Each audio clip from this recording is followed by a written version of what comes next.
Olá, meus queridos, tudo bem com vocês? Sejam bem-vindos à nossa mentoria teológica, onde nós estaremos aqui respondendo algumas perguntas.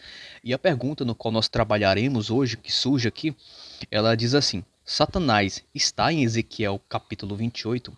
Porque eu creio que grande parte do cristianismo crê que a figura apresentada dentro do capítulo 28 do livro de Ezequiel seja uma referência ao próprio Satanás, mas também existe, por outra parte, também outras pessoas que discordam dessa ideia, dessa teologia. Então nós estaremos trabalhando essa questão hoje e mostrando por que a maioria de nós cristãos acreditamos que sim, Satanás se encontra dentro desse texto, e eu irei dar, é claro, as evidências teológicas aqui para vocês. Se nós fizermos uma abordagem, se nós fizermos uma análise dentro da gramática do texto, do hebraico bíblico, tá bom? E da estrutura que envolve o texto, a sua intertextualidade, e com todo respeito aos que pensam diferente, né? Eu creio que sim, é possível que nós achemos dentro do texto, de sua interpretação mais sincera, a figura de Satanás ali. Existem algumas ferramentas e análise de estrutura de texto que é a análise do discurso. E a análise do discurso busca compreender como um objeto simbólico, texto, foto, pintura, escultura, etc., produz sentidos e como este objeto está cheio de significância.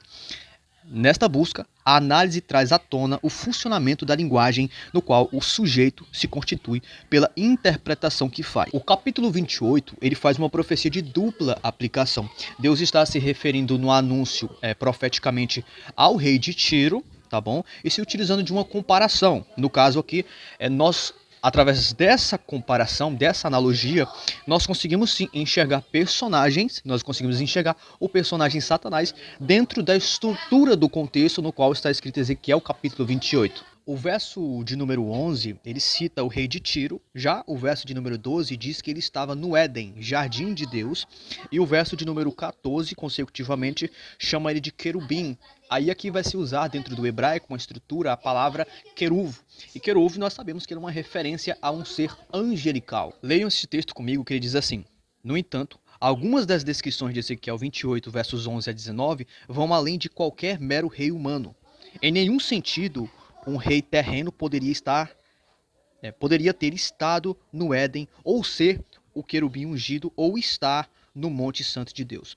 Por isso, a maioria dos intérpretes da Bíblia acreditam que Ezequiel 28, versos 11 a 19, seja uma profecia dupla, comparando o orgulho do rei de Tiro ao orgulho de Satanás. Alguns propõem que o rei de Tiro estava realmente possuído por Satanás, tornando a ligação entre os dois ainda mais poderosa e aplicável. Partindo do ponto em que o Novo Testamento ele está repleto de evidências que demônios existem e que eles possuem pessoas, eu não vejo nenhum problema em dizer que o rei de Tiro ele estava possuído por Satanás. E quando nós conseguimos identificar este processo dentro do texto, da interpretação do texto, do seu contexto histórico, exegético e hermenêutico.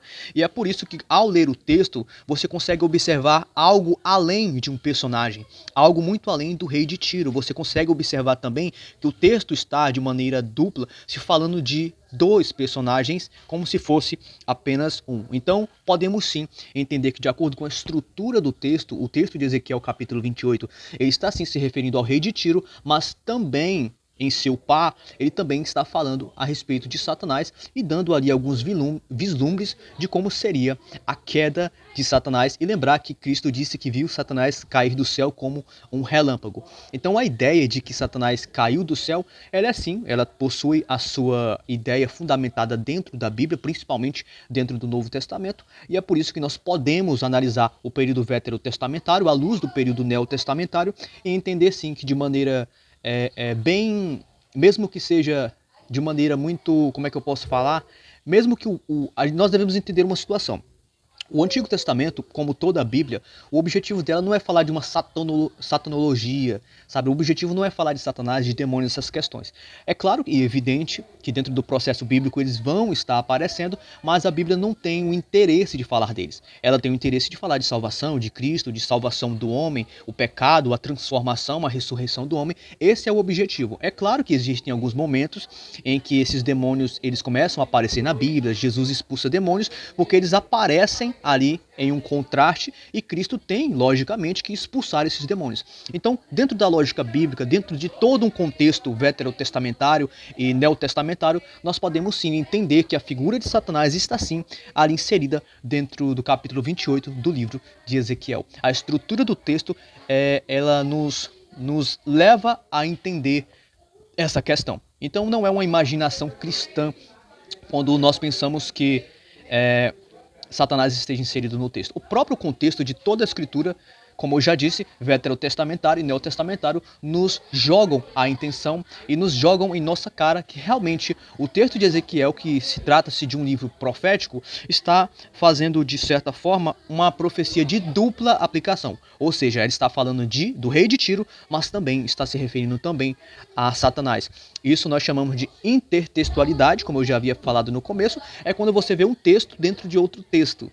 Entende? Então é claro que o hebraico ele é cheio de informações, análise de texto, de discurso, de etimologia, cheio de significados no qual nós não encontramos totalmente em português, mas a ideia, aqui como eu já pude explicar para vocês, o texto, ele, por mais que ele não seja bem claro, nós podemos sim chegar à conclusão final de que sim, Satanás pode muito bem estar inserido dentro do texto de Ezequiel capítulo 28.